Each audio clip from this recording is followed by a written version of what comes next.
10,000 feet to survival. To really wrap our heads around the source material we're looking at today, we kind of have to start right at its terrifying climax. We're unpacking a story that defies logic, odds, and human endurance. I want you to seriously try to picture this. You are plummeting 10,000 feet. That's almost 2 miles straight down in an absolute freefall.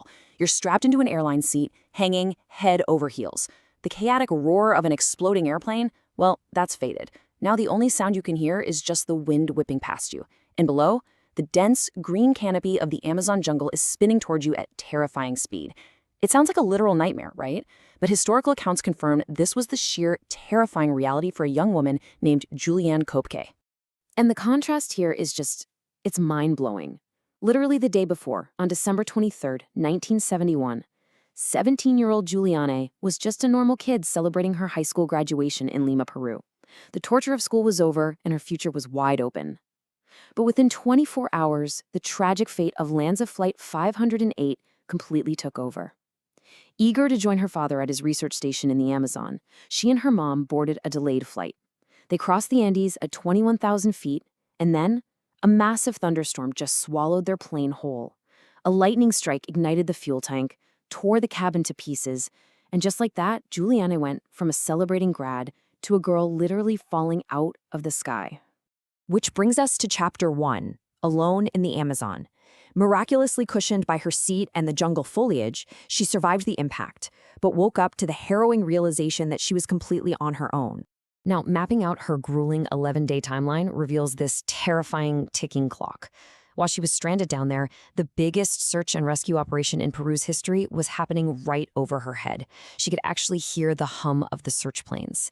But here's the kicker. The Amazon canopy is so incredibly dense, there was no way those planes could spot the wreckage, let alone one single person.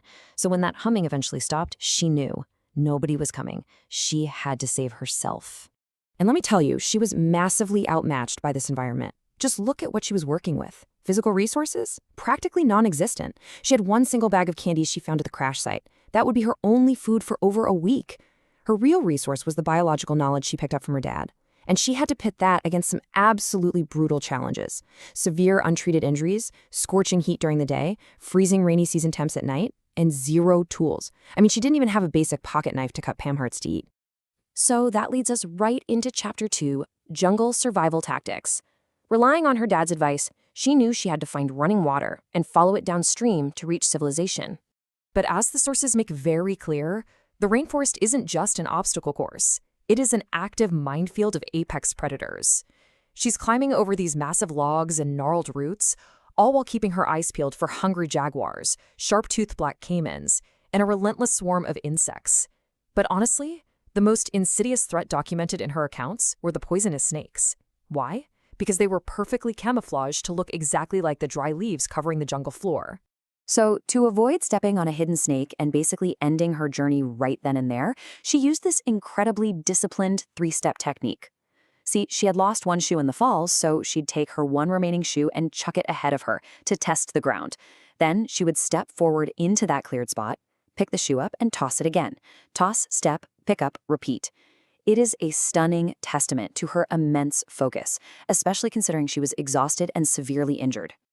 All right, Chapter 3, The River and Predators. Finding the river brought major progress, but it also forced a seriously daunting choice upon her. She basically had to pick her poison between two immediate dangers. If she walked in the shallow waters near the bank, she risked stepping on deadly nesting stingrays. But if she swam out into the deeper water, well, that opened up the horrifying possibility of running into piranhas and alligators. Trusting her pace over the hidden threats near the bank, she ultimately chose the deep water. And this dictated an exhausting daily routine. She swam in the river by day, pushing through the blistering heat and deep waters to make progress downstream. And then she'd crawl back up to the shore at night to rest. But rest is a strong word here. She'd be freezing in the chilly air and getting practically devoured by relentless insects that made her open wounds throb with agonizing pain. Which brings us to Chapter 4, A Desperate Cure. By the 10th day, she is running purely on fumes, and a desperate cure was needed for a life-threatening infection. The historical records highlight a really visceral turning point right here. Throughout her journey, one of the deep gashes on Julianne's arm had become severely infected.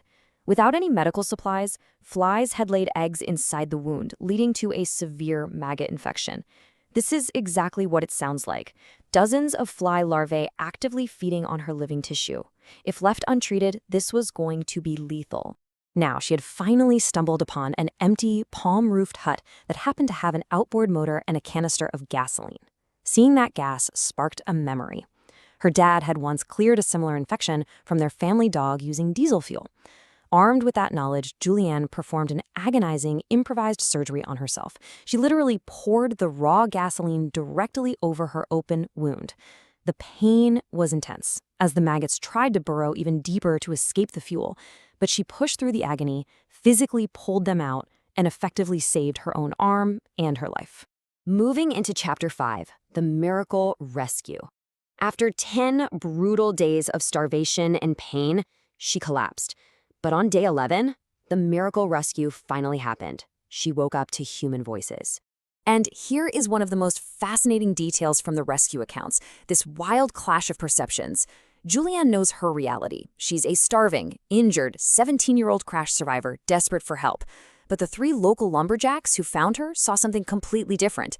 Seeing a blonde, fair-skinned girl mysteriously emerge from the depths of the Amazon, they initially thought she was a mythical water goddess from local legend, like literally a hybrid spirit of a woman and a river dolphin.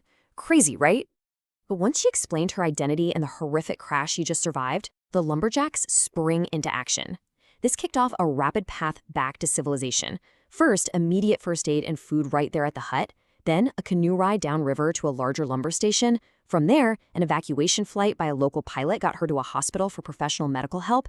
And shortly after that, she was miraculously reunited with her father, cementing her unbelievable reality as the sole survivor of Flight 508. Looking back at everything we've covered in this explainer, it really just proves one profound lesson about human resilience. To survive a 10,000-foot fall, that is a miracle of physics and luck.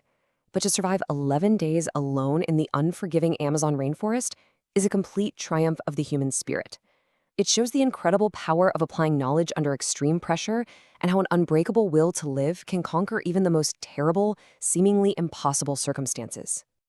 So, I want to leave you with this final, striking question. After walking through the sheer willpower and the grueling steps it took for Julianne Kopka to make it out alive, think about your own survival instincts. What on earth would you do if you found yourself stuck in the deepest, darkest jungle for 11 days with nothing but a bag of candy?